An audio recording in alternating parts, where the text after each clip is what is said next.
The Pharaoh's Erased Queen. The Nile was quiet that morning, its slow silken current carrying the reflection of temple pylons and palm fronds in a world that had not yet known iron. In the Valley of the Kings, artisans moved under the fierce sun, chipping stone with practiced rhythm. They were not building, they were erasing. Hatshepsut, one of Egypt's most accomplished rulers, had reigned for over 2 decades in the 15th century BCE. Her mortuary temple at Deir el-Bahari still rises in honey-coloured tiers against the cliffs, a monument to trade expeditions, ambitious architecture, and political stability. Yet after her death, her images were methodically hacked from walls, her cartouches replaced with those of her successors. The official record was rewritten to make it seem as though her reign had never happened. Mainstream historians tell us the likely culprit was her stepson, Thutmose III, eager to assert his own legacy and perhaps erase the precedent of a female pharaoh. His chiselers went to work with surgical precision, faces scraped away, names gouged from inscriptions, statues broken and buried. But here's the strange part. Not everything was destroyed.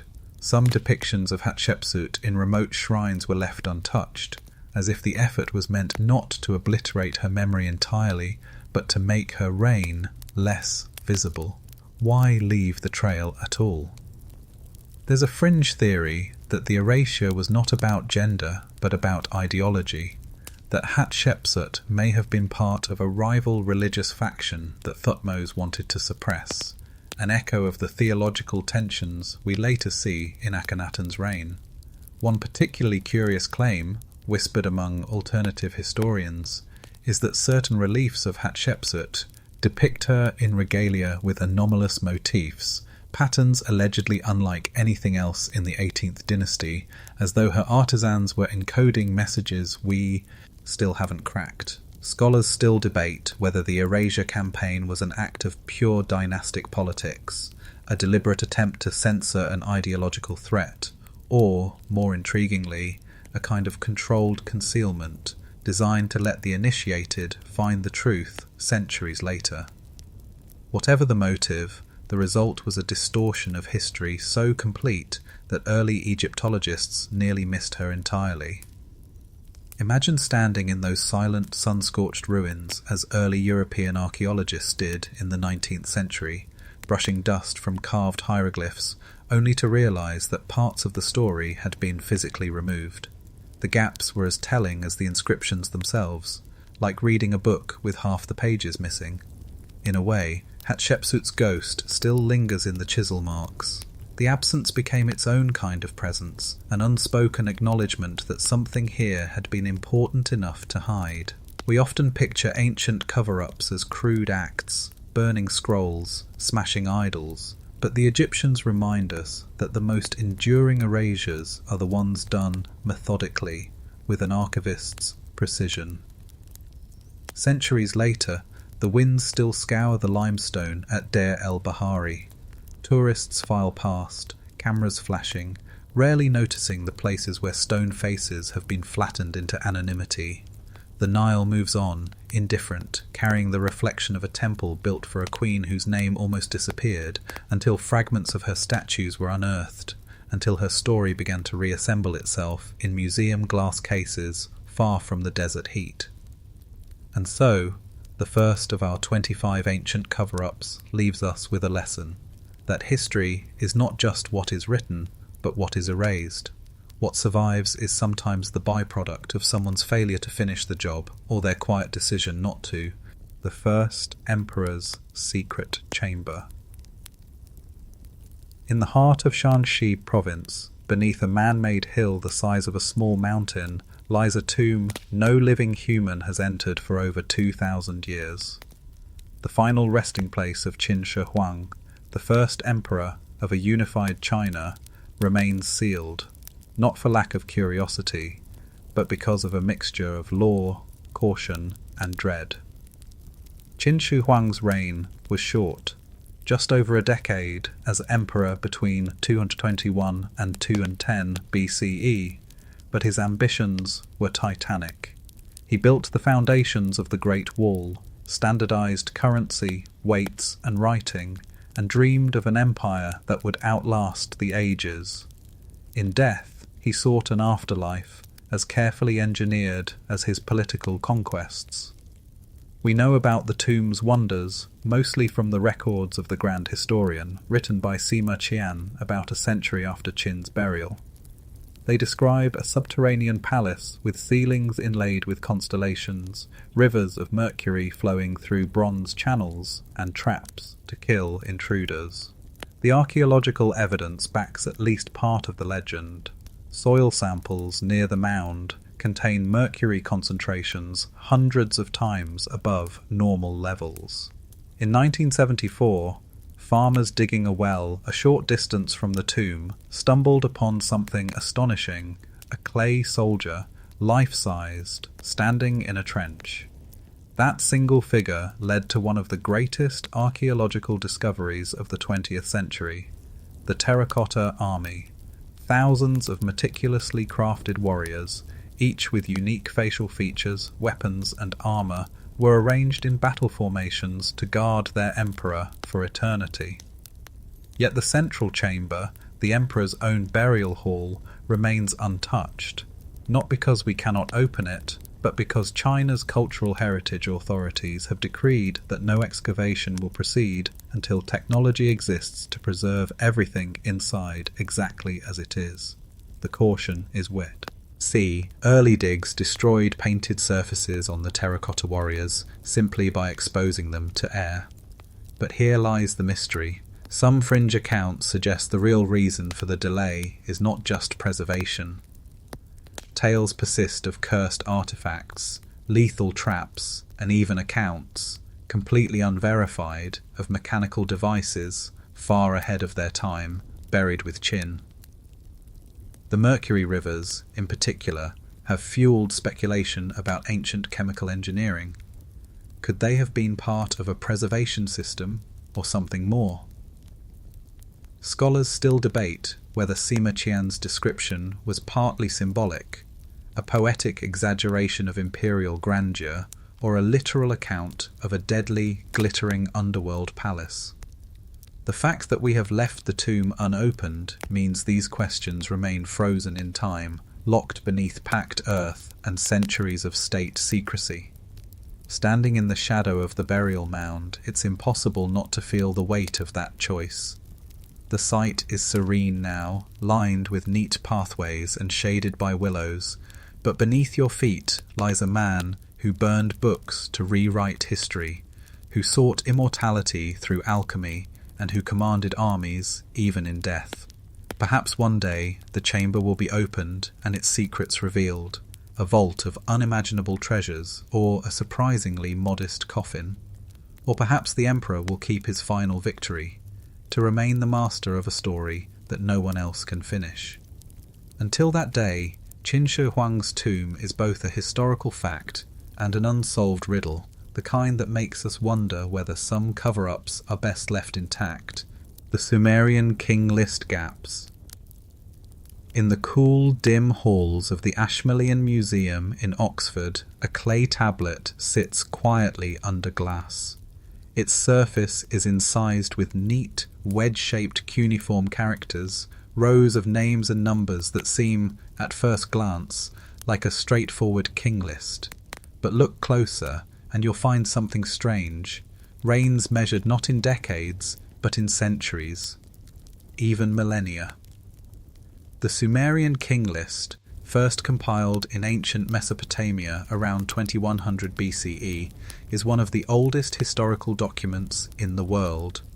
It names rulers from the earliest dynasties through the rise of powerful city-states like Kish, Ur, and Uruk.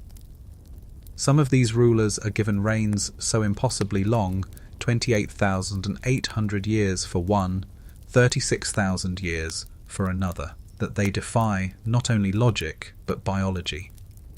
Mainstream scholars tend to treat the early portion of the list as a blend of myth and political propaganda.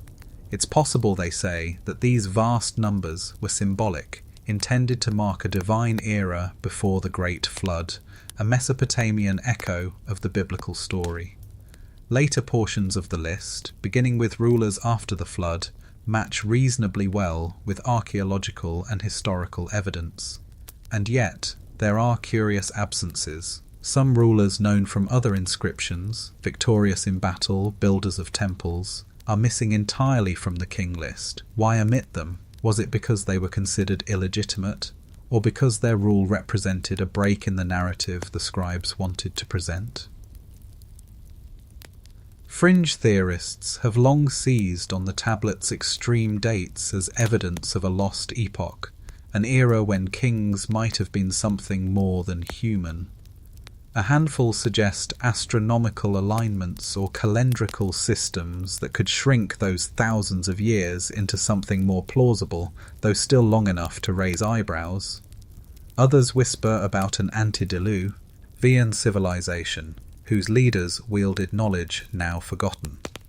Scholars still debate whether the king list was ever meant as literal chronology or as a political tool, a way to legitimize current rulers by placing them in an unbroken line back to the dawn of civilization. What is clear is that this was not a neutral record. It was a story crafted to present power as eternal and inevitable, smoothing over civil wars, usurpations, and rival claims. Imagine a scribe in a temple archive in ancient Ur, bent over a damp clay tablet, carefully impressing each sign with a reed stylus. Every name he omits is an act of quiet political violence. Every exaggerated reign is a statement of divine right. The wet clay holds both the facts and the fictions of a civilization that knew the power of history was not in truth alone, but in control. Today, pieces of the king list survive in multiple versions, scattered in museums from Istanbul to Philadelphia. Each is slightly different, with its own emphases and omissions, like different editions of a history book tailored for different audiences. This patchwork forces us to admit something uncomfortable. The world's first historians were also the world's first censors. And so the gaps remain, names lost to deliberate silence, centuries that may never have existed, and a tantalizing blend of myth and fact. The Sumerian king list doesn't just tell us about who ruled, it tells us about who was allowed to be remembered. The lost army of Cambyses. The desert can keep a secret better than any vault. In the shifting sands of Egypt's western desert, there is a story as dry as the wind and as elusive as a mirage, a story of 50,000 men who marched into nothingness. Around 525 BCE, Cambyses II, the Persian king and son of Cyrus the Great, ruled over one of the largest empires the ancient world had seen. Herodotus tells us that Cambyses, eager to punish a rebellious priest-king in the distant oasis of Siwa, sent an army across the Sahara from Thebes. Their goal, the Oracle of Amun, a shrine that had defied his authority. The plan was bold, but the desert has no regard for ambition. According to the tale, the soldiers crossed the first stretches without incident. Then, somewhere deep in the wasteland, disaster struck. A violent sandstorm rose without warning, swallowing the entire force. Not one man returned. Mainstream historians have long wrestled with this account. Could an entire army truly vanish without trace? Some believe Herodotus embellished, turning a smaller military setback into an epic tragedy. Others point out that a large body of men, especially burdened with weapons, supplies, and animals, would leave remains scattered in the desert, yet for centuries none were found. Fringe theories abound. Some claim the army was ambushed by rebels or defected to local tribes, its disappearance covered by the Persians to mask political embarrassment. More imaginative suggestions involve moving dunes that might have buried them rapidly, or even that they reached Siwa but were destroyed by something, human or otherwise, that no record dared to name. Scholars still debate whether the story reflects a real military disaster, a misinterpreted migration, or an outright legend woven to dramatize Cambyses' arrogance. The difficulty lies in the Sahara's nature. It not only hides, but erases. Winds scour and scatter bone, cloth and wood until all trace is gone. In 2009, Italian archaeologists Angelo and Alfredo Castiglione announced they had found bronze weapons, arrowheads, and fragments of textiles in a remote part of the desert. The media erupted with claims that the lost army had been found, yet skepticism remains. Critics argue the artifacts could belong to another, smaller force or to unrelated travellers. The sands, as ever, keep their counsel. Picture it. 50,000 men under the burning sun, armour shimmering, their boots crunching on gravel plains. The horizon bends in a haze, then the air thickens, the sky turns ochre, and the wind begins to scream. Grains of sand sting skin like needles, eyes close tight, and voices vanish in the roar. In a matter of hours, or even minutes, they are gone, leaving behind no battlefield, no burial, no witness. It is tempting to think that one day a dune will shift and the army will reappear, rows of skeletons still clutching spears, a ghostly battalion revealed in the silence of the desert. Until then, Cambyses' men march forever in the imagination, lost in a cover-up authored not by kings or scribes, but by the wind itself. Rome's vanishing Ninth Legion. It begins not in the heat of battle, but in the quiet absence of paperwork. Legio IX Hispana, one of Rome's proud legions, had a record that stretched back to Julius Caesar's campaigns in Gaul. They fought in Spain, marched into Germania, and eventually found themselves stationed in the wild northern reaches of Roman Britain. And then, sometime in the early 2nd century CE, their name disappears from the rolls, like a candle snuffed out. The ninth was last clearly recorded in Britain around 108 CE, stationed at Eboracum, modern-day York. Then, nothing. No mention in later campaigns, no triumphant return to Rome, no honours inscribed on stone. It's as if the entire unit evaporated from history. Mainstream historians offer two leading theories. 1. The legion was destroyed in a disastrous campaign against northern tribes, perhaps the Caledonians, its loss too embarrassing for Rome to trumpet in public records. 2. The legion was quietly transferred to the eastern provinces and later annihilated in another conflict, its fate simply swallowed by the messy churn of imperial bureaucracy. The first theory has the allure of drama, an army marching into the misty highlands, never to be seen again. The second is more mundane, but perhaps more in keeping with Roman record-keeping, which was selective at best. But both leave gaps. Why no memorials, no veterans recorded returning home, no scattered inscriptions in far-flung outposts? Fringe interpretations push further. Some suggest the ninth was deliberately erased, not for losing a battle, but for participating in a failed coup or political conspiracy. Others invoke the old stories of disappearances in wild, unknown lands, painting the northern reaches of Britain as a place where Rome's might could simply vanish. Scholars still debate whether the ninth's end was a sudden massacre or a slow dispersal. The unit's identity dissolved as survivors were reassigned. The absence of definitive archaeological evidence keeps both the romantic and pragmatic versions alive. Imagine their final march north from York. The sound of hobnailed sandals on stone, the clink of lorica segmentata armour, the flutter of vexilla banners in the wind. Beyond the Roman roads lies a land of forests, bogs and hill forts, territory Rome never truly tamed. Whether they were met by a storm of spears or faded away in foreign sands, the Ninth Legion's story ends in silence. The mystery has seeped into popular imagination, inspiring novels, films, and theories that stretch from the plausible to the fantastical. In a way, that's the ultimate victory for a vanished unit.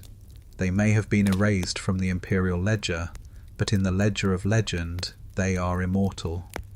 And somewhere, perhaps under a Scottish peat bog or buried beneath the dust of Anatolia, there may still lie the rusted remnants of shields, stamped with the emblem of Legionine Hispana, waiting to break their silence. Atlantis in the Sahara. In the endless expanse of the Western Sahara, there is a formation so vast it can only truly be appreciated from the air. Known as the rewrote structure, or the Eye of the Sahara, it's a set of concentric rings, each dozens of kilometers wide, rising from the desert like the memory of a vanished world. From the ground, it looks like barren rock. From above, it resembles the fossilized imprint of something almost architectural. The mainstream geological explanation is clear.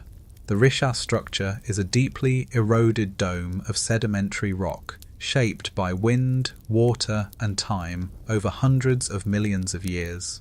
The rings are layers of quartzite and other rock types exposed in a symmetrical pattern. To most scientists, it's simply a striking natural landmark. And yet, to some, it is the perfect match for Plato's description of Atlantis. In Timaeus and Critias, Plato describes a mighty island civilization destroyed by cataclysm, whose capital was built in concentric circles of land and water. The measurements he gave, converted from Greek stadia, align uncannily with the size of the rewrote structure's inner rings. This idea, while far from mainstream, has found passionate advocates. They point to the region's ancient river systems, now dry, which could once have fed water channels around the rings. They note that the Sahara has not always been a desert. Thousands of years ago, it was a green savanna dotted with lakes and thriving with life. Could this have been the stage for a civilization later erased by shifting climate and sand? Scholars still debate whether Plato's Atlantis was pure allegory, a distorted memory of the Minoans, or, just possibly, a fragment of a real forgotten place.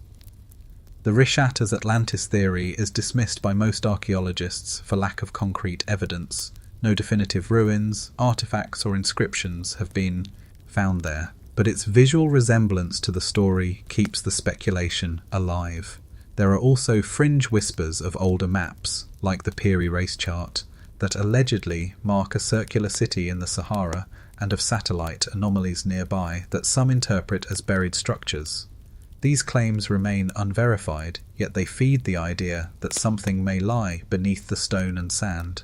Standing at the edge of the rewrote structure today, the desert wind sweeping across an ocean of dunes, it's easy to see how myth and geology might intertwine. The rings are so vast that the horizon curves away before you can take them all in, and the silence is so complete it feels like standing in the aftermath of something colossal. Whether it is a geological marvel or the last trace of a drowned empire, the Eye of the Sahara holds its secrets tightly. If it is Atlantis, then history has played its greatest trick, hiding one of the world's most famous lost cities not under the sea, but in the blinding emptiness of the desert. The disappearance of Akhenaten. The sun blazes over the desolate ruins of Amarna, where once stood a city built to worship only one god. Here, in the late 14th century BCE, Pharaoh Akhenaten launched one of the most radical religious revolutions in history, abandoning Egypt's pantheon in favour of Aten, the disk of the sun. For a brief moment, it seemed as though centuries of tradition had been overturned, and then, almost as suddenly as it began, it was gone.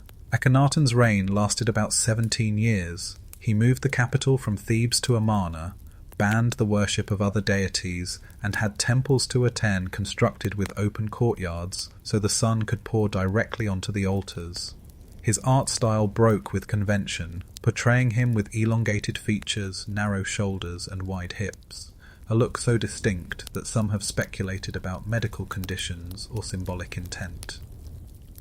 Mainstream historians explain his disappearance simply. After his death, the priests of Amun and traditional elites regained power. Akhenaten's monuments were dismantled, his name excised from king lists, and Egypt returned to its old gods. His son, better known as Tutankhamun, restored the traditional religion, even changing his own name from Tutankhaten. But there are oddities. We do not know for certain where Akhenaten's body lies. Theories abound. Some suggest it was destroyed, others that it may be one of several unidentified mummies. A more fringe idea proposes that Akhenaten did not die in Egypt at all, but was exiled, perhaps to a foreign court. The reasons for his erasure remain a subject of heated debate. Was it purely theological, undoing a heresy, or was there a deeper scandal, political, personal, or even health-related, that made later rulers want him forgotten? The unusual art style of his reign, depicting the royal family in intimate, almost tender domestic scenes, still challenges scholars. Was it symbolic theology, or a glimpse into an entirely different kind of kingship?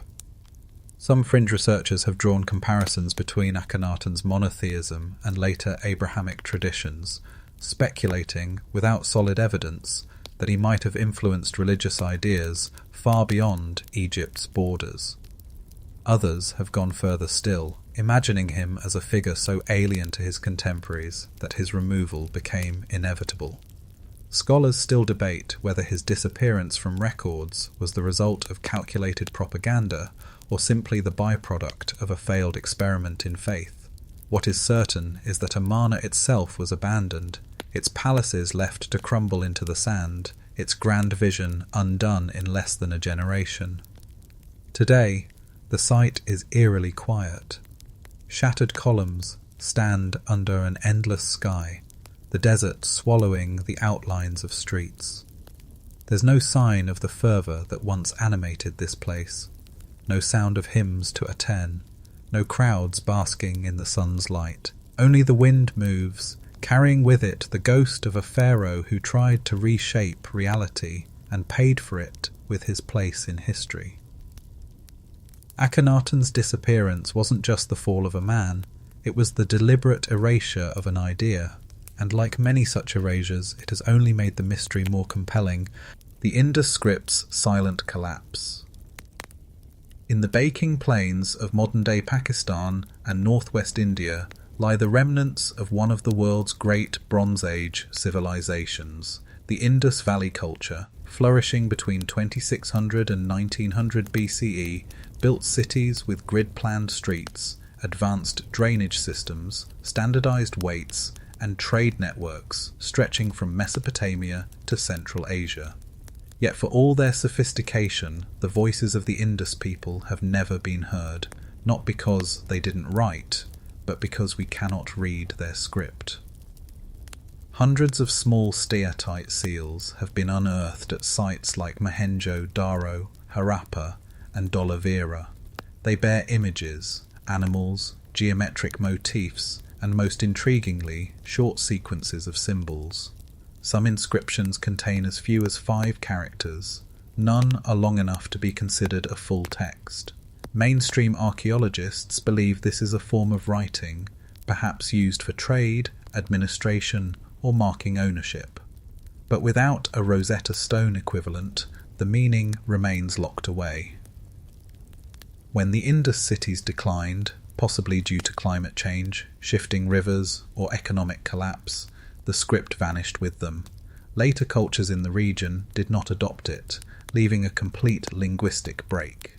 This is the heart of the cover-up, not a deliberate political erasure, but a cultural amnesia so thorough that an entire writing system fell silent, taking its stories with it. Some fringe theories go further, arguing that the script was intentionally suppressed, perhaps by invading groups like the Indo-Aryans, who brought different languages and religious traditions. In this telling, the old signs might have carried theological or political meanings hostile to the new order, and were therefore left to die in obscurity. Others speculate that the brevity of the inscriptions means they weren't a full language at all, but symbolic markers tied to an oral tradition, making their decipherment impossible in the conventional sense. Scholars still debate whether the Indus script represents a true writing system or a proto-script, more akin to heraldic symbols. Some argue that without longer texts, we may never know. Others cling to the hope that one day a bilingual inscription will be unearthed, bridging the gap between the Indus and a known language. Imagine walking the sun-baked streets of Mohenjo-Daro, past wells and brick houses, until you reach a merchant's shop. There, on a table, lies a carved seal, a unicorn-like animal above a neat row of symbols. Perhaps it's a trademark, perhaps a blessing, perhaps the name of the merchant himself. In its own time, everyone knew what it meant. Today, it stares back at us across 4,000 years, inscrutable. The collapse of the Indus script is a reminder that not all cover-ups are intentional. Sometimes history's silence comes not from chisels or fires, but from the slow erosion of memory until even the letters themselves lose their voices. The Minoan eruption cover-up. In the azure waters of the Aegean Sea, the island of Santorini gleams like a broken ring. Today it is a postcard-perfect paradise of whitewashed houses and blue-domed churches, but beneath its cliffs lies the scar of one of the most catastrophic volcanic eruptions in human history.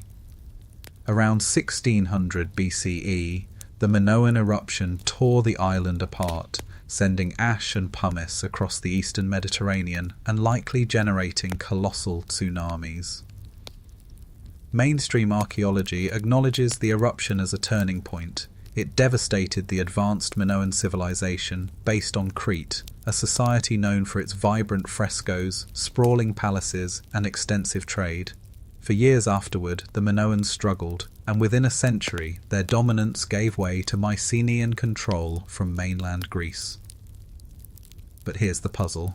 In the surviving records from neighbouring civilizations, Egyptians, Hittites, and others, there is a curious lack of detailed description of the disaster.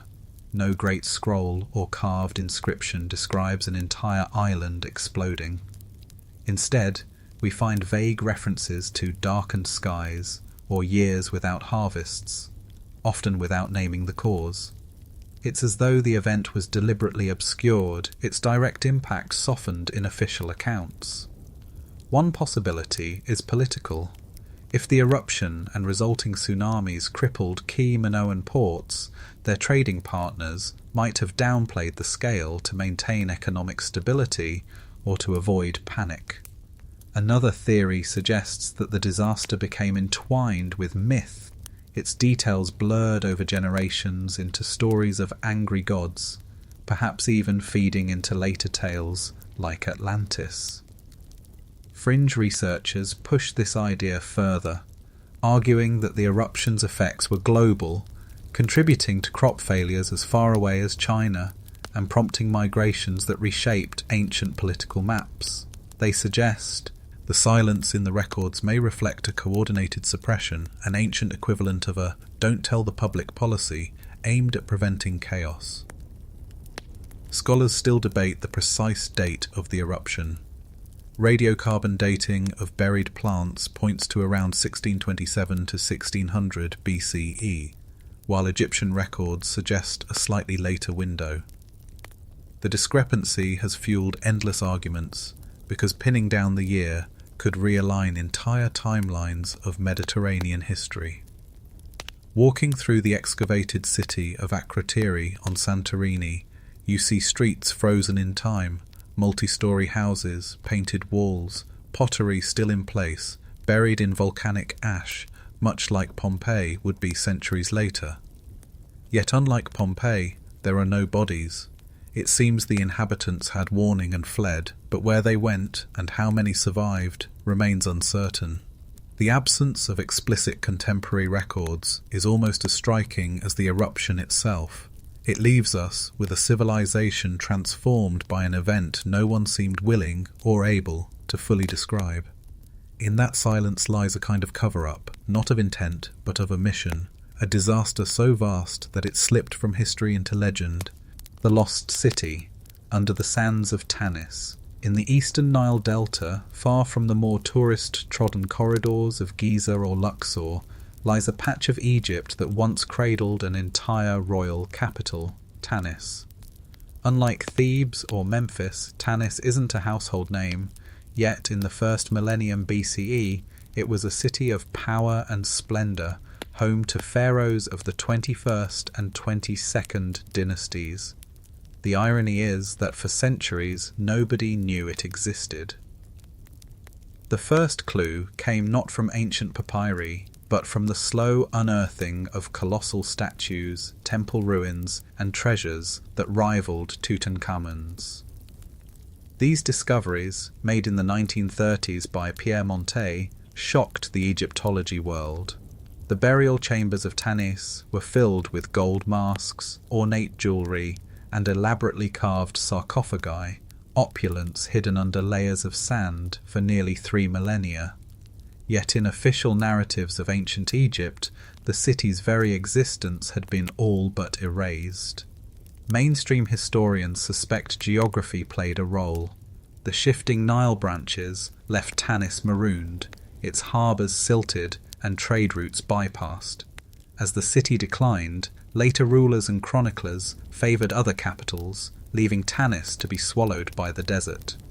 But there's also the mystery of why ancient records mention it so sparingly, as though its time in the spotlight was meant to be forgotten. Some fringe theorists have floated more conspiratorial explanations. They argue that Tanis may have been a site of political embarrassment, a city whose rulers were usurpers or whose dynasties broke sacred traditions.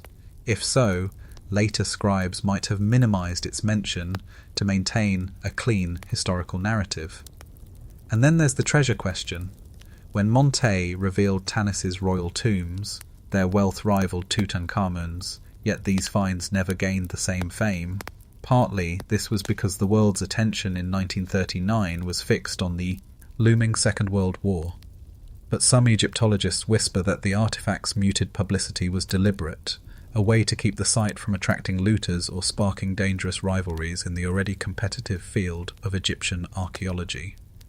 Walking the site today, one sees colossal blocks bearing the cartouches of Ramses II, stones likely hauled here from the abandoned city of Pi-Ramesses and repurposed. This recycling of grandeur blurs the identity of Tanis, making it easy to misinterpret the city's timeline.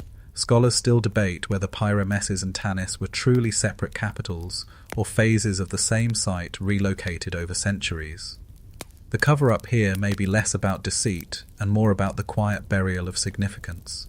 Tanis, with its golden masks and silent streets, sits as proof that history's grand capitals are not always the ones our textbooks remember. And perhaps that is the most unsettling truth, that entire royal legacies can vanish under the sands, waiting for a chance discovery to whisper their existence again. The disappearance of the Helike civilization. On a winter night in 373 BCE, the Greek city of Helike vanished, not in the slow decay of centuries, but in the span of a few terrifying hours. Situated on the fertile coastal plain of the northern Peloponnese, Helike was a prosperous member of the Achaean League, famed for its temple to Poseidon. Ancient travellers called it second only to Athens in splendour, and yet, by dawn, the city had been swallowed whole. The story, preserved in fragments by ancient writers, reads like a parable. Witnesses claimed the ground shook violently, fissures opened, and a great roar came from the sea. A wall of water surged inland, drowning the city and its people. When the waters receded, Helike was gone, buried under mud and seawater. For centuries, sailors claimed they could see its ruins shimmering beneath the waves, as if Poseidon himself had claimed it. Mainstream archaeology places the disaster squarely in the realm of tectonics.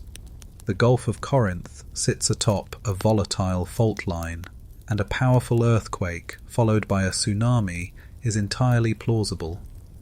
Excavations in the 2000s unearthed streets, pottery, and foundations buried under layers of silt, aligning with the ancient accounts. The location matches where the Erysinos River once flowed before its course was altered, perhaps by the quake itself.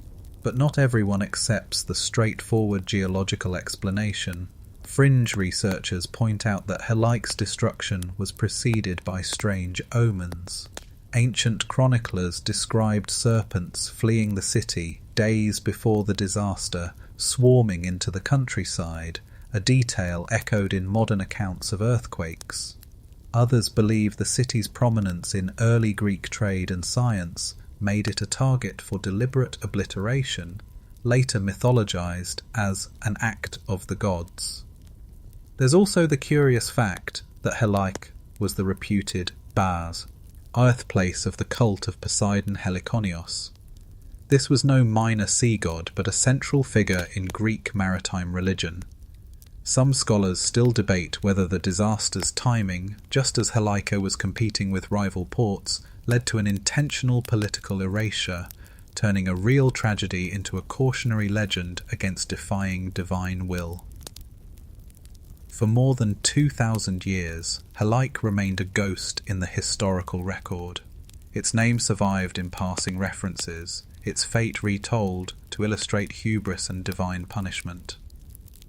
Only in recent decades have archaeologists begun to lift it from the mud, revealing workshops, coins, and everyday life frozen in sudden ruin. Yet even with the physical evidence, the myth still clings. We're left with two stories, one of shifting earth and crashing waves, and another of a city whose pride, or perhaps its knowledge, invited destruction. Between them lies the deeper truth of how easily real history becomes legend, and how legend, in turn, shields the past from being fully known. The vanished fortress of Ubar. In the scorching emptiness of Oman's Rub al-Khali desert, there's a place locals once called Iram of the Pillars. The Quran describes it as a magnificent city built by the people of Ad, wealthy traders who crossed the Arabian sands in caravans heavy with frankincense. But it also warns that they defied divine law and were erased by a furious wind that raged for days. For centuries, Ubar was dismissed as a myth, a desert Atlantis whispered about around campfires. That changed in the early 1990s when satellite images revealed ancient caravan routes etched into the desert. One trail led to a collapsed sinkhole surrounded by the remains of stone towers. Excavations suggested it was once a fortress, a key stop on the incense trade that linked southern Arabia to Egypt, Mesopotamia, and Rome. Radiocarbon dating placed it in use for over 1,000 years until the 3rd century CE.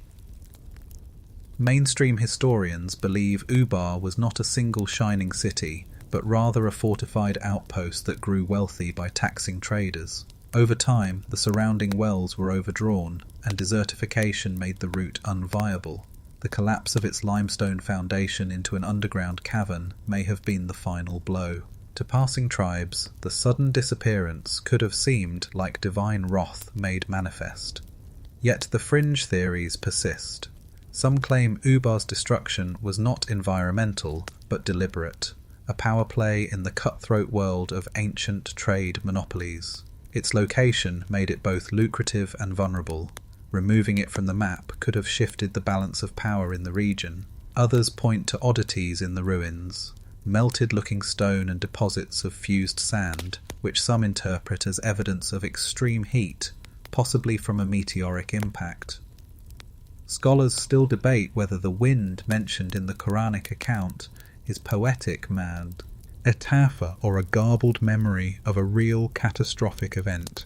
Could an intense sandstorm, perhaps lasting days, have buried the site and cut off its water supply, or was the story later shaped to fit a moral arc, portraying the ruin as punishment for arrogance? Today, the remains at Shiza, widely considered the physical footprint of Ubar, are little more than weathered stone against a backdrop of endless dunes. Yet the legend remains potent, drawing archaeologists, historians, and explorers who feel the tug of an unanswered question: how does a hub of wealth and influence vanish so completely? In this way, Ubar's fate mirrors that of other lost cities, places where commerce, environment, and myth intersect. Its story reminds us that in the ancient world, trade was not just about goods, but about control over stories themselves, and sometimes erasing a city meant erasing an entire people's role in history. The erased reign of Akhenaten. In the annals of ancient Egypt, dynasties roll like an unbroken river, until you reach the strange and turbulent reign of Akhenaten. Born Amenhotep IV in the mid-14th century BCE, he rose to the throne of the 18th dynasty with every expectation of continuing tradition. But within a few years, he did something no Egyptian pharaoh had dared. He upended the entire religious order. Akhenaten abandoned the pantheon of gods that had defined Egyptian life for centuries, elevating a single solar deity, the Aten, as the supreme and only god. He moved the capital to a new city, Akhenaten, modern-day Amarna, built in astonishing speed on a barren stretch of desert. There, temples without roofs allowed sunlight to flood in, and the royal family was depicted in intimate, almost human scenes. It was as if an entirely new Egypt had been carved out of the old. Mainstream archaeology suggests this radical shift was partly political. By centering worship on the Aten, Akhenaten stripped the powerful priesthood of Amun of its influence and wealth. But his sudden focus on monotheism, or something close to it, has long puzzled historians. Was it genuine spiritual conviction, a consolidation of power, or both? When Akhenaten died after a 17-year reign, his experiment collapsed almost overnight. His successor, the boy king Tutankhaten, quickly restored the old gods, even changing his name to Tutankhamun to honor Amun. Statues of Akhenaten were smashed, his name was chiseled from inscriptions, and his city was abandoned to the desert. To later generations, he barely existed, a deliberate omission from king lists and temple walls. Fringe interpretations paint Akhenaten as a heretic visionary, perhaps even the world's first true monotheist, whose ideas later influenced religions far beyond Egypt. Others have noted his unusual artistic depictions: elongated skull, slender limbs, prominent belly, and speculated about genetic disorders or deliberate artistic symbolism meant to set him apart from mortals. Scholars still debate whether his religious revolution was a failed attempt at unifying Egypt under a single faith, or whether it sowed seeds that would quietly echo in later cultures. Was he a misguided tyrant drunk on divine inspiration, or a misunderstood reformer whose ideas threatened entrenched powers too much to survive? Today, the winds over Amarna still whisper through crumbling stone. In the rubble of the great temple to the Aten, you can almost feel the intensity of a king who believed he could redefine the relationship between humans and the divine. But his story also stands as a warning. In the ancient world, challenging the gods was never just a theological act, it was a political gamble. And when the gamble failed, history itself moved to erase you, the Great Zimbabwe silence. In the rolling hills of southeastern Africa lies a stone city without mortar, a place whose name still stirs debates, Great Zimbabwe. Built between the 11th and 15th centuries, it sprawls over 700 hectares, with its famous curved walls, conical towers, and a labyrinth of stone enclosures that once housed a thriving civilization. The granite walls, some over 30 feet high, were engineered so precisely that they've stood for centuries without a single binding agent. The people who built it were part of a powerful trading empire linked to the Swahili coast, dealing in gold, ivory, and cattle. Archaeological evidence shows that glass beads from Persia, Chinese ceramics, and Arab coins made their way here, clear proof that Great Zimbabwe was no isolated backwater. Its wealth and influence stretched far beyond the African interior, yet for centuries, much of the world never heard of it. When European explorers stumbled upon the ruins in the late 19th century, the grandeur of the site clashed with the colonial mindset of the time.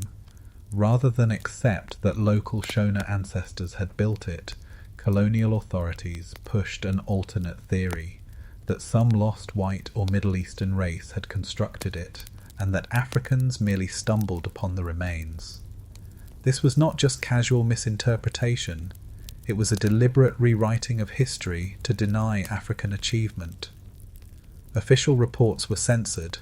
Archaeologists who pointed to African origins were silenced or ignored. In 1905, archaeologist David Randall McIver conclusively demonstrated that Great Zimbabwe was of purely African origin, but the findings were buried in official silence.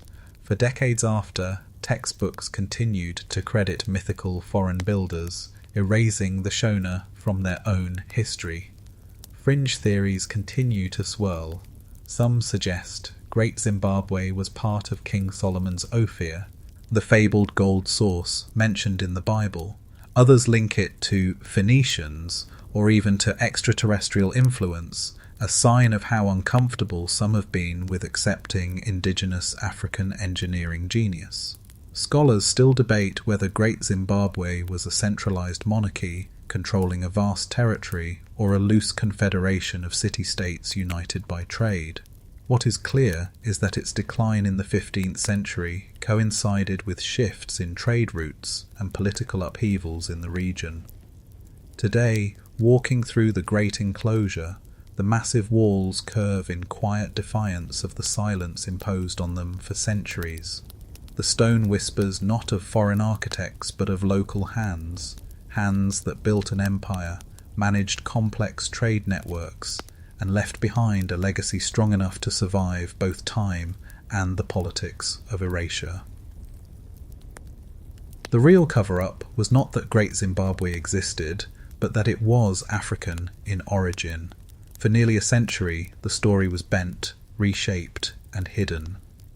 Now, the stones stand as a testament to a truth once buried, reminding us that history is not always written by the victors. Sometimes it's overwritten entirely. The disappearance of the Etruscan language. Before Rome was Rome, there were the Etruscans, a sophisticated, enigmatic people who dominated much of central Italy from the 8th to the 3rd century BCE. They built cities on hilltops, traded with Greeks and Phoenicians, and filled their tombs with intricate frescoes that still burst with colour today. Their engineering skills influenced Roman architecture. Their religious rites, gladiatorial games, and even the Roman alphabet owe much to Etruscan roots. And yet, for all their influence, one thing has slipped almost entirely from our grasp: their language. The Etruscans wrote, carved on stone, painted on walls, inscribed on pottery, but the vast majority of what they wrote remains unreadable in full. Only a few hundred words have been translated with confidence, mostly thanks to bilingual inscriptions and a scattering of loanwords that survived in Latin. The rest is a forest of symbols whose grammar, syntax, and deeper meaning are lost. Mainstream scholars know why. After Rome absorbed Etruria, Latin became the lingua franca, and the Etruscan tongue faded from use. Within a few generations, it was gone, but the full erasure seems almost too complete. Despite centuries of archaeological digging, we have no long-form Etruscan literature, no myths, no epic poetry, no history books, only funerary texts, dedications, and a few religious fragments. Some fringe theorists whisper of deliberate destruction. The Romans, after all, were not above suppressing rival cultural identities. Could there have been an active purge, not just neglect, of Etruscan writings? Others suggest that the Etruscan elite themselves may have restricted literacy, keeping knowledge in the hands of a select few, so that when they fell, the language fell with them. The discovery of the Liber Linteus, a linen book used as mummy wrappings in Egypt, is our longest, surviving Etruscan text, yet it's still largely incomprehensible. Its 230 lines are believed to be a ritual calendar, but even here scholars still debate whether the sequence refers to agricultural festivals, funerary rites, or something else entirely. What makes the cover-up theory tempting is how thoroughly the Etruscan voice has been silenced. We know their gods' names, yet not their full myths. We see their laughter and banquets painted on tomb walls, yet cannot read the stories behind them.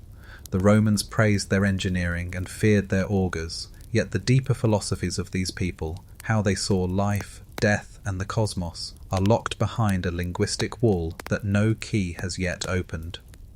Every now and then, a new inscription is uncovered, a roof tile in a rural village, a shard of pottery in a tomb, and for a brief moment, hope stirs. Could one find be the Rosetta Stone of the Etruscan world? But the pieces never quite fall into place.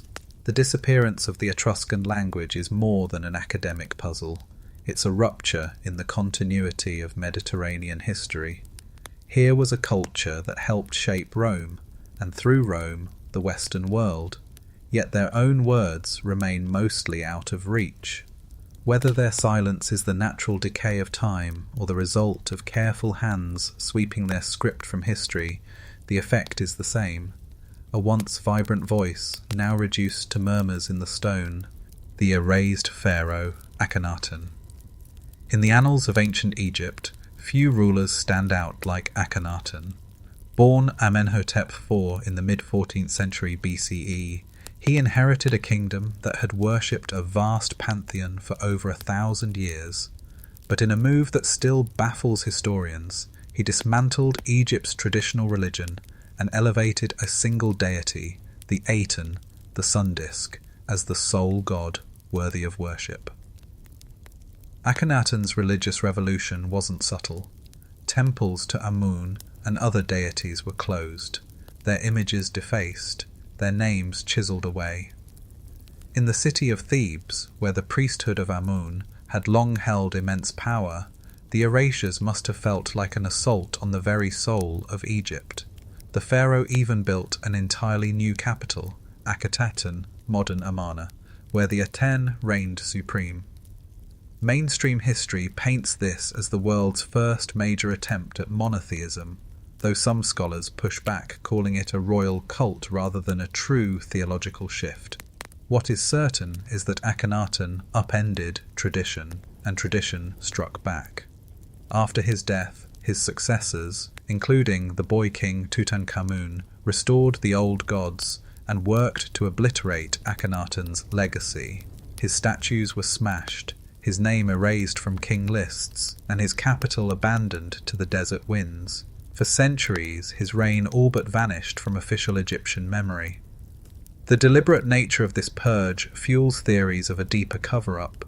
Some fringe voices claim Akhenaten's monotheism was influenced by contact with Semitic groups in Canaan, potentially shaping later Abrahamic traditions.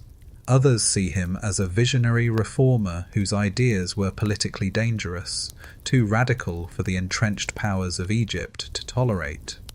Archaeologically, Amarna tells a haunting story. Streets still lie where they were, homes preserved under sand, fragments of the royal palace scatter, it says. Like a puzzle no one fully solved. Yet even in the heart of this city, inscriptions of Akhenaten's family were hacked out with brutal precision, as though erasing his image could erase his very existence. And then there's the peculiar art style of his reign. Elongated heads, narrow faces, almost alien-like forms. Scholars still debate whether this was symbolic, religious, or a depiction of a genuine genetic condition. Was this stylization part of the reason later Egyptians recoiled from him? Did his physical image become bound up with his controversial faith? For centuries, Akhenaten was a phantom, known only from scattered hints, until 19th century excavations brought his face, his city, and his radical theology back into the light. Yet the mystery remains. Was his erasure purely about religion, or was there a hidden truth in his reforms that Egypt's rulers did not want remembered? We are left with fragments, sunlit hymns praising Aten, walls where a god's name has been gouged away, a city abandoned yet eerily intact. Akhenaten wanted to reshape the spiritual heart of Egypt. History reshaped him into a cautionary tale, and perhaps that was the point, ensuring that future pharaohs remembered the cost of defying the gods, or those who spoke for them. The disappearance of the Olmec faces. Along the humid lowlands of what is now southern Mexico, colossal heads carved from single basalt boulders rise from the earth, some weighing more than 40 tons. These are the most iconic relics of the Olmec civilization, which flourished between roughly 1200 and 400 BCE, long before the Aztec and Maya. Their broad noses, full lips, and enigmatic expressions have fascinated archaeologists and stirred the imagination of countless theorists. Mainstream scholarship tells us these heads likely represent rulers or elite figures, immortalized in stone as symbols of authority. Each head is distinct, suggesting individual likenesses rather than generic deities. The basalt was quarried miles away and transported without the wheel or beasts of burden, a logistical feat in itself. Yet, for reasons that remain obscure, many of these monoliths were deliberately buried in ancient times. The burying wasn't random. In places like San Lorenzo, the heads were carefully arranged in pits, sometimes with their faces turned inward as if to hide their gaze. Scholars debate whether this was ritual closure when a ruler died, a political act by new leaders erasing their predecessors, or a desperate measure to protect the monuments from enemies. Then there's the fringe idea that adds a more sensational twist, that the Olmecs were guarding a cultural connection to distant lands. Some claim the facial features hint at contact with African or other transoceanic peoples millennia before Columbus, a hypothesis hotly contested in academic circles. Whether that's a leap too far or an underexplored lead, it's undeniable that the Olmec stone faces feel like witnesses to a story we only half know. What complicates the picture is the near-total disappearance of other Olmec structures. Unlike the Maya, they left no towering pyramids in their original form. Menhir. Immonial centres were dismantled, their stone repurposed. In Laventa, a once magnificent site, massive altars and stelae were defaced, toppled, or buried under earthen mounds. It's as if someone wanted the Olmecs remembered for their artistry, but not their power. The cultural memory of the Olmecs in later Mesoamerican societies is faint, fragments of motifs, echoes in myths. Did their successors deliberately downplay their origins, weaving the Olmecs into a hazy before time rather than preserving a precise history?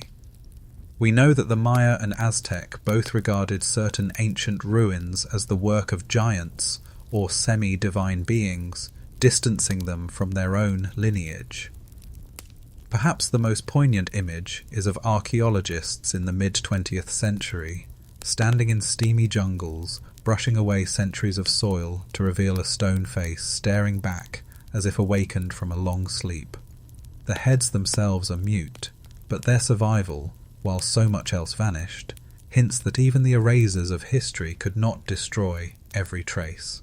Scholars still debate whether the Olmec decline was caused by environmental shifts, warfare, internal upheaval, or a combination of all three.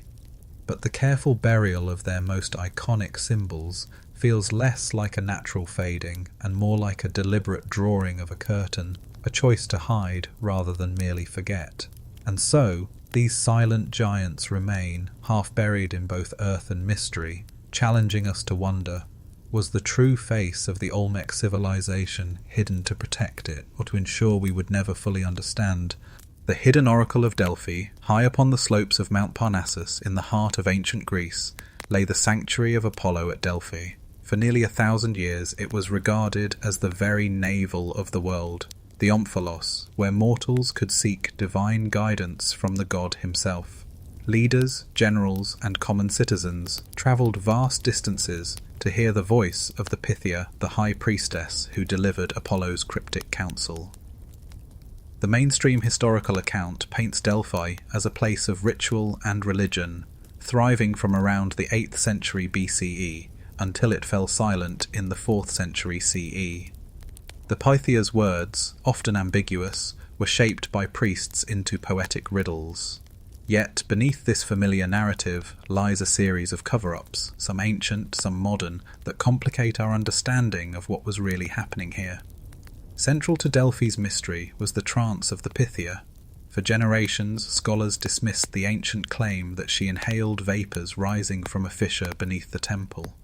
No such fissure or intoxicating gas had been detected, so the vapours were written off as metaphor or myth.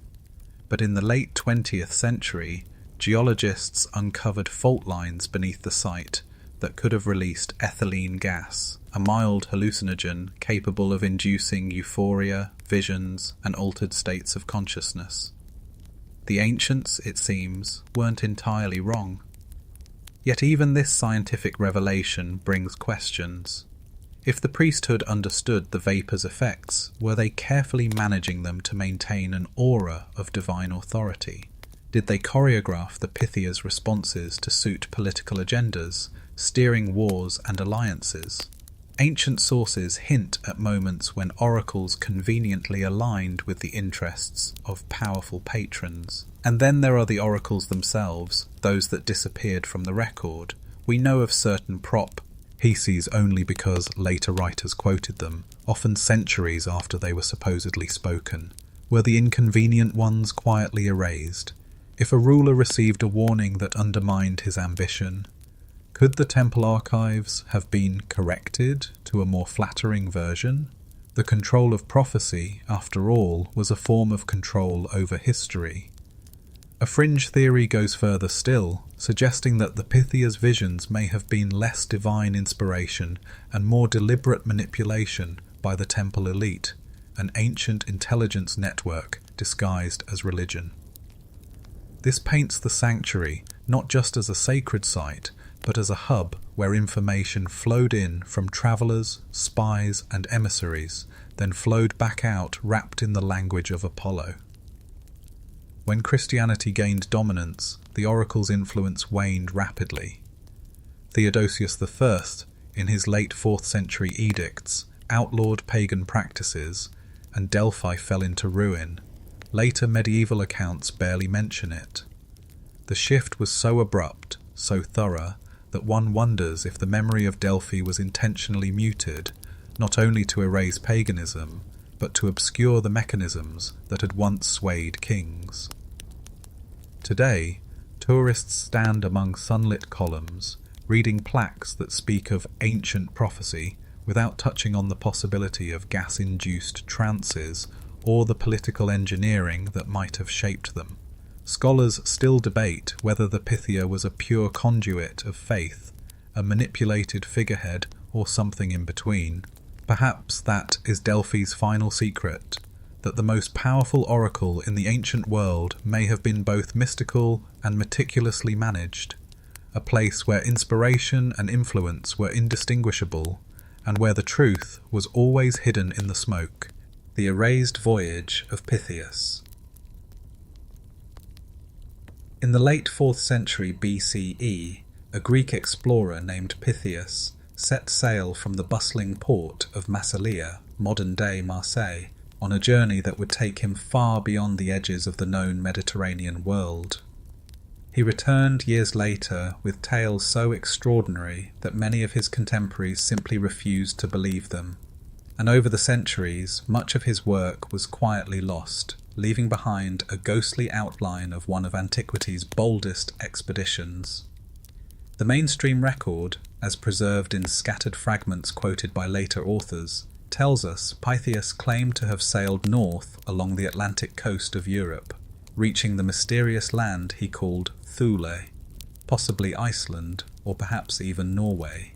He described seas thick with floating ice, where the sun barely set in summer and barely rose in winter, For the Greeks, who had never ventured so far, this was as alien as a moon landing. But Pytheas' writings were not preserved in their original form. No complete copy survived antiquity, and much of what we know comes from his harshest critics. The influential geographer Strabo dismissed him as a liar, mocking his accounts as fantasy. Others accused him of fabricating stories to impress his patrons. In a world where information meant power, undermining his credibility may have been more than scholarly rivalry. It may have been deliberate suppression. Why would anyone want to bury his story? One possibility is economic secrecy. Pytheas claimed to have reached rich tin mines in the British Isles and described trade routes to the Baltic for amber. In the ancient world, such resources were strategic commodities. If Massalia or rival states wanted to monopolize these trade links, erasing Pytheas's detailed navigational knowledge from the public record would have been an act of calculated self-interest. There are tantalizing fringe claims that Pytheas might have glimpsed parts of Greenland or even North America centuries before the Norse voyages. His descriptions of the midnight sun and the sluggish sea match modern observations of polar conditions.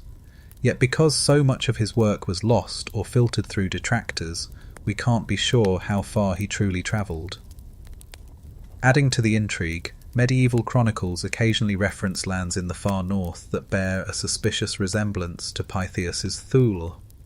Were these echoes of his lost work preserved in oral tradition long after official histories had erased him, or were later writers simply reimagining an old sailor's tale to suit their own narratives?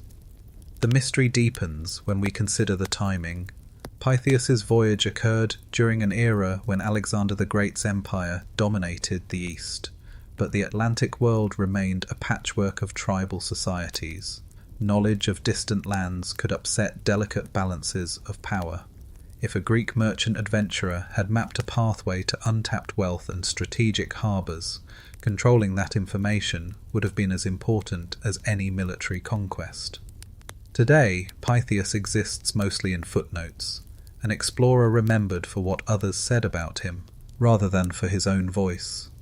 Scholars still debate whether he truly reached Thule, whether he exaggerated for glory, or whether his work was intentionally buried to keep the far north's riches hidden from rivals. What's certain is that somewhere in the scrolls of antiquity there once existed a full account of his voyage, his route, his maps, his encounters with cultures unknown to the classical world, and whether through neglect, accident, or design, that account slipped quietly into the shadows, leaving us only with fragments and the faint outline of a journey that might have rewritten the geography of the ancient world, the hidden heir of Cleopatra. In the final decades of the Hellenistic Age, as Rome tightened its grip on the Mediterranean, one woman became the centre of political gravity, Cleopatra VII, the last active ruler of the Ptolemaic kingdom of Egypt. History remembers her for her liaisons with Julius Caesar and Mark Antony, for her tragic death, and for the fall of Egypt into Roman hands. But among the fragments of ancient rumour and selective Roman chronicles lies a more tantalising thread, the possibility that a royal heir survived the purge, vanishing into history's blind spots. Mainstream accounts tell us that Cleopatra bore several children, Caesarion, her son by Julius Caesar, and 3 children by Mark Antony, Alexander Helios, Cleopatra Selene, and Ptolemy Philadelphus. Caesarion, the boy who was both heir to Egypt and a blood link to Rome's most famous leader, was executed on the orders of Octavian, later Augustus. As for the others, official Roman records are curiously sparse after Egypt's conquest. Cleopatra Selene is known to have married King Juba II of Mauritania and to have ruled there with considerable influence, but the fates of Alexander Helios and Ptolemy Philadelphus are shrouded in silence. Some historians suggest these sons died young in obscurity, perhaps as political hostages in Rome, but others whisper of an intentional historical erasure, a cover-up designed to prevent any surviving Ptolemaic heir from becoming a rallying point for Egyptian resistance. In a newly conquered province, a legitimate bloodline claimant, could inspire revolts for generations. Rome had every incentive to erase not only the individuals, but their very stories. Quirky details emerge from scattered archaeological finds. North African mosaics, for example, depict twin-like royal children dressed in Eastern regalia beside figures resembling Cleopatra Selene. Could these be artistic echoes of Alexander Helios? Some fringe theorists even propose that one of Cleopatra's sons, or a descendant, may have been spirited away by loyalists to the Red Sea or Nubian kingdoms, far from Rome's reach. The ancient world was a place where royal bloodlines often disappeared from the written record, only to reappear centuries later in unexpected courts. Scholars still debate whether the Romans deliberately suppressed knowledge of Cleopatra's surviving children, or whether their disappearance was the tragic but ordinary fate of young hostages in imperial politics. The absence of clear records is itself suspicious. Rome, after all, prided itself on meticulous documentation. Here, the paper trail simply stops. The possibility of a hidden heir forces us to rethink the end of Ptolemaic Egypt, not as an abrupt full stop, but as a chapter sealed away. Imagine if, generations later, a descendant of Cleopatra and Antony emerged in a far-off court, carrying in their veins the blended heritage of Greek, Egyptian, and Roman worlds. Such a figure could have altered the political landscape from Mauritania to Parthia. Yet in the surviving histories written under Roman patronage, Cleopatra's dynasty is presented as extinguished, her children as footnotes, except Caesarion, whose death was emphasized as a necessary act to secure Rome's order. The neatness of that narrative feels like the handiwork of political censors. We are left, as so often in ancient history, with absence, gaps in the papyrus rolls where lives and possibilities should be. Did a child of Cleopatra grow to adulthood under a false name, somewhere beyond Rome's reach? Or did they all vanish quietly in the shadows of the imperial capital? We cannot know for sure. But the deliberate silence around the fate of these royal heirs suggests that Rome may have covered its tracks far more carefully than we realise, ensuring the Ptolemaic line would pass not into rebellion, but into legend, the lost city beneath the Nile. In the waters off the modern Egyptian city of Alexandria, divers have uncovered colossal statues, shattered temple walls, and ceremonial artefacts once thought to be lost forever. These are the remains of Heracleion, known to the Greeks, or Tanis, as the Egyptians called it, a city that for centuries existed only in passing mentions from ancient texts. For nearly 2 millennia it was dismissed by many as a myth, a half-remembered story told by Herodotus and Strabo, and yet in the late 20th century the city emerged from the depths, almost perfectly preserved beneath layers of Nile silt. Mainstream archaeology dates Heracleon's heyday to between the 6th and 4th centuries BCE, when it was Egypt's greatest port before Alexandria's founding. It was the gateway for Greek merchants, a place where colossal shrines honoured both Egyptian and Hellenic gods. But its sudden disappearance from history has long puzzled scholars. According to official accounts, it may have succumbed to a series of earthquakes, floods, and the slow subsidence of the Nile Delta, an environmental disaster swallowing it whole. Yet there is another layer to this story, one that hints at political motives hidden beneath the mud. When Alexander the Great founded Alexandria in 331 BCE, it became the jewel of the Mediterranean, by design. To elevate Alexandria, the ruling elite may have actively diminished the memory of Heracleion, redirecting trade and prestige to the new city. Some fringe historians argue that after its partial destruction, authorities may have dismantled what was left of Heracleion's structures, erasing its presence in living memory. One quirky find fuels speculation: a massive inscribed stele recovered from the seabed proclaiming tax exemptions for certain priests and religious institutions in the city. Its remarkably intact condition suggests it was deliberately buried rather than scattered by natural disaster. Was it hidden to preserve a legal record that could one day be revived? Or was it an artifact of bureaucratic tidying as Heracleon's influence waned? Scholars still debate whether the city's submergence was purely the work of nature, or whether human decisions, economic, political, or even military, hastened its decline. After all, cities rarely vanish without a trace unless someone benefits from their absence. The replacement of Heracleion with Alexandria is almost too neat. The old port sinks, the new one thrives, and the historical narrative shifts without dissent. Imagining Heracleion in its prime is like conjuring a dream from scattered shards. The scent of incense curling from temple doorways, the creak of wooden ships heavy with wine amphorae and grain, the mingling voices of Greek traders and Egyptian priests in the bustling markets. Beneath it all, the Nile's waters flowed, a lifeline that would one day betray the city. Now, the rediscovered ruins rest quietly beneath the sea, their colossal statues of gods like Hapi and Osiris staring sightless into the green depths. Each object raised from the seabed whispers of ceremonies, alliances, and secrets that sank alongside them. Whether it was swallowed solely by nature or quietly abandoned to serve new political ambitions, Heracleon's story reminds us that history's erasures are often as deliberate as they are accidental. In the silt-covered silence, we find not just the bones of a lost city, but the outlines of a choice, one made over 2,000 years ago, to let Heracleion slip beneath the tide of memory. And for centuries, the decision held, until modern divers broke the surface with a story that Rome, Alexandria, and time itself had tried to forget: the pharaoh's erased daughter. Among the sunlit colonnades of Egypt's great temples, the walls speak in carved hieroglyphs, genealogies, prayers, boasts of conquest. Yet, on certain panels from the reign of Amenhotep III in the 14th century BCE, an unsettling gap interrupts the story.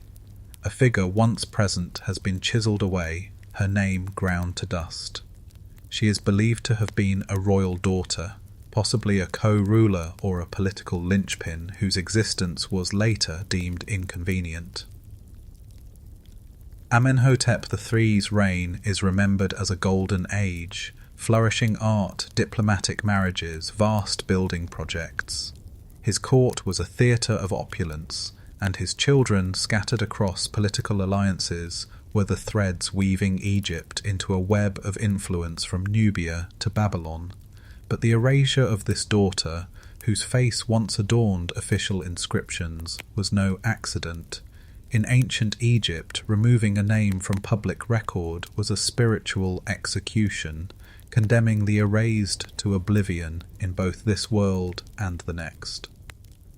The mainstream theory suggests she may have been connected to the religious upheaval under her brother Akhenaten, the heretic pharaoh who dismantled Egypt's pantheon in favour of the sun disk Aten. If she supported his radical reforms, her memory might have been erased during the post-Akhenaten restoration of the old gods, but fringe theories go further, proposing she might have been a powerful female pharaoh in her own right, a rival to later rulers, or a key figure in a failed succession plot. One curious artifact fuels this speculation: a small unfinished limestone bust discovered near Amarna. Its features bear an uncanny resemblance to both Amenhotep III and the famous Nefertiti, suggesting a close bloodline. The bust's lack of inscription is suspicious. It's as if the artisan stopped mid-work, either ordered to halt or suddenly afraid to complete the like. Ness. Scholars still debate whether the erased daughter truly wielded political power or was simply a pawn caught in the violent reshuffling of Egypt's royal line. The deliberate nature of her removal, however, fits a long tradition in Egypt. To kill a person's name was to kill their soul, ensuring they could never live again in the afterlife. That such an act was reserved for only the most dangerous or disgraceful makes her absence feel even more significant. We can imagine her, perhaps a regal figure dressed in shimmering linen, standing alongside her father in temple ceremonies, reciting offerings to Amun under the unyielding desert sun. She may have walked the same palace gardens where lotus blossoms floated in ponds, and diplomats from foreign lands bowed in the cool shade of colonnades. Yet, as centuries turned, her image was methodically hacked from every stone, her titles erased, her story swallowed by sand. Today, she survives only as an absence, an empty space where a figure once stood and a name that once carried weight now lost to the air. But in those empty spaces, the imagination blooms. Was she Egypt's lost queen, a reformer who challenged the priesthood, or simply a casualty of dynastic paranoia? Whatever the truth, her erasure reminds us that the official record is never the whole record. For every pharaoh whose name blazes across monuments, there are others, sometimes just as important, whose stories have been carved away with deliberate care, leaving only the faintest shadow of a life that once shaped the fate of an empire. The vanished law of Hammurabi's successor. When we think of Mesopotamian justice, our minds often turn to the black basalt stele of Hammurabi's code, its cuneiform laws etched beneath the king's image, receiving authority from the sun god Shamash. But tucked in the dusty archives of ancient scholarship is a stranger tale, the missing law code of Samsu-Iluna, Hammurabi's son and successor. Samsu-Iluna ruled Babylon from about 1750 to 1712 BCE, inheriting his father's empire at its zenith. Yet, the transition was not smooth. Revolts broke out across the lands, and the empire began to fracture. In theory, a successor's own law code would reaffirm royal authority and adapt governance to new realities. For centuries, scholars believed such a code must have existed. Mesopotamian kings loved to immortalize themselves in stone and clay, and then nothing, not a single complete copy, has survived, nor even a full tablet of its contents. The mainstream explanation is mundane. The tablets simply didn't survive the ravages of time, broken and scattered as cities fell. Yet some researchers point to peculiar absences in later Babylonian records, as if certain laws had been deliberately forgotten. References exist to rulings under Samsu-Iluna that contradict Hammurabi's principles, laws about land redistribution, debt forgiveness, and temple power that could have shifted the balance of society. Could such changes have angered powerful elites, prompting the destruction of his code after his reign? One fringe theory ties the loss to a temple conspiracy. Clay fragments found in the ruins of Sippar suggest Samsu-Iluna challenged the vast economic privileges of priestly estates. If true, scribes, often trained within temple walls, may have been ordered to purge his legal reforms from the historical record. After all, control over the written word was as much a weapon as any spear or char. IAOT. Scholars still debate whether the missing laws were radical social experiments or merely adjustments to an already complex system. The few fragmentary lines we have hint at something unusual, references to free citizens being reclassified, a shift in corvée labour obligations, and harsher penalties for temple theft. To modern ears, this may sound technical, but in the ancient world, such changes could ignite unrest across cities and fields alike. Imagine the king in his palace at Babylon, bronze lamps flickering, scribes bent over wet clay tablets, styluses scratching out proclamations meant to last for millennia. Perhaps he believed his reforms would stabilize his father's empire, bringing order to a restless land. But as we've seen with so many ancient rulers, what's written can be unwritten, and what's preserved can just as easily be buried, burned, or broken. Today, the law of Hammurabi stands proudly in museum halls, its clauses studied by generations. The law code of Samsu-Iluna, meanwhile, is a ghost, felt only in scattered references and whispers across the tablets of others. The silence around it may be the result of simple loss, or it may be the mark of a deliberate cover-up, where history itself was rewritten to erase the inconvenient vision of a forgotten king. In the end, it's not just the missing text that captures us. It's the idea that even in the cradle of civilization, the past was curated, edited, and shaped to serve those who came after. And if that could happen in the archives of ancient Babylon, how many more truths are we still missing? The disappearing pharaoh's name.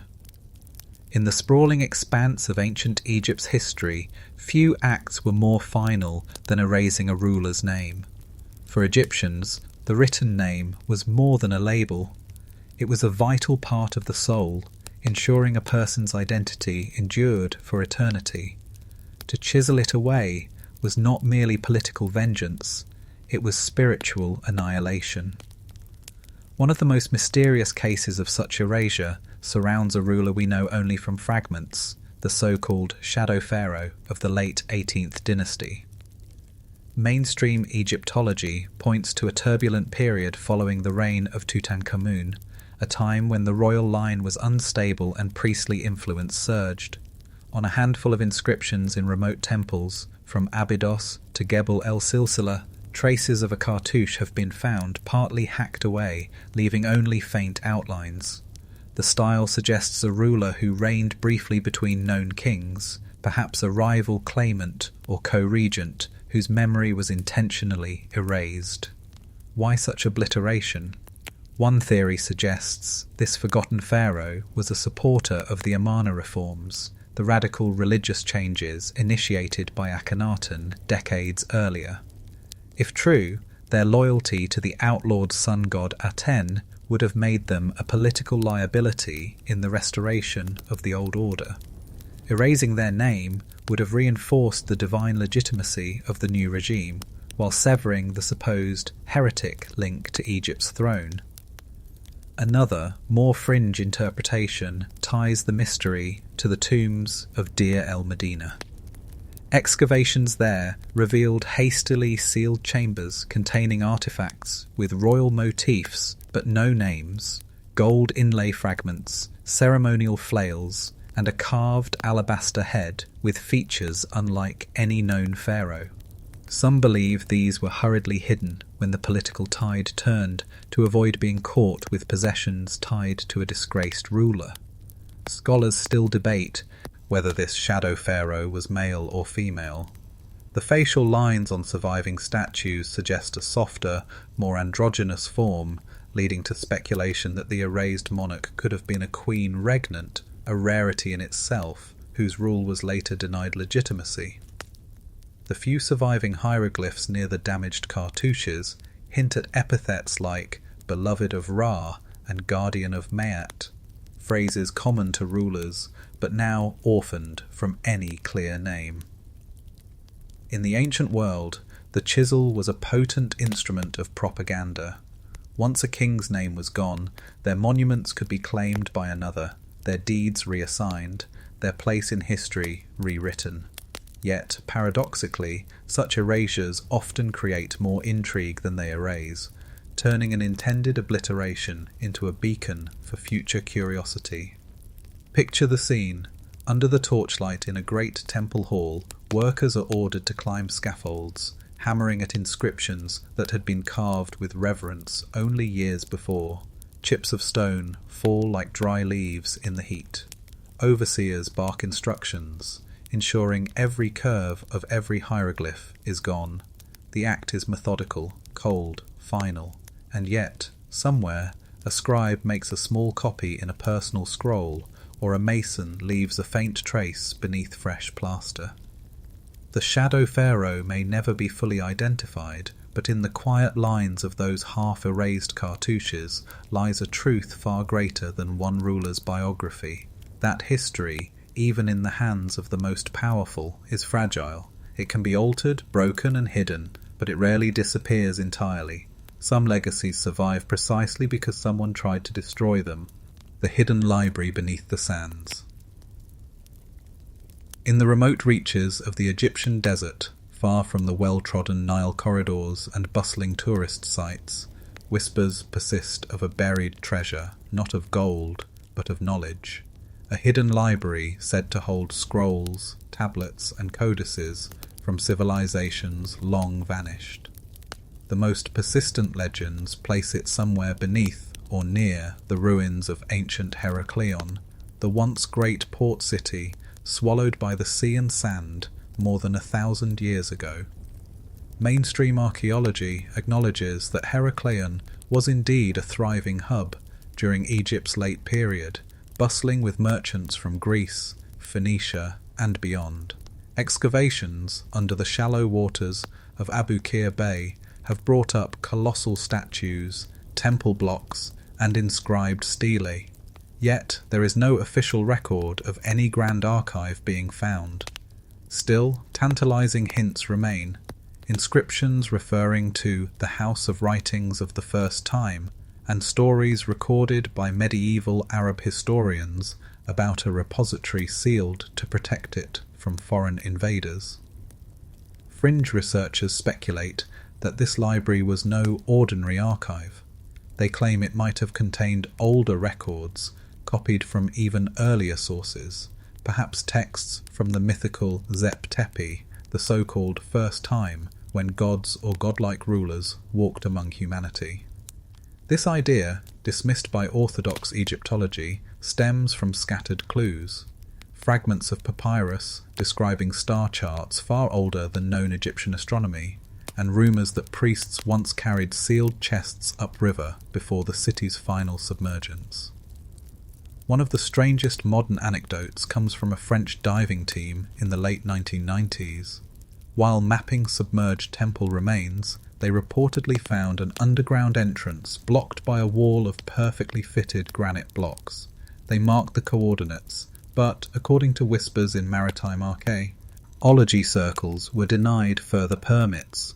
Official statements described unstable structures and safety hazards, but some divers insist the doorway led to a complex that extended inland beneath the desert. Scholars still debate whether such a hidden library ever existed. For some, the idea is a romantic echo of Alexandria's Great Library, transposed to another site. For others, it's entirely plausible that Egypt's priesthood maintained multiple secret archives to protect sacred knowledge from political upheaval, conquest, or even internal reform. Imagine standing at the threshold, the entrance dim, the air inside cool and dry despite the desert heat, walls lined with niches holding rolled papyri bound with reed ties, jars sealed with beeswax, tablets stacked like loaves of bread.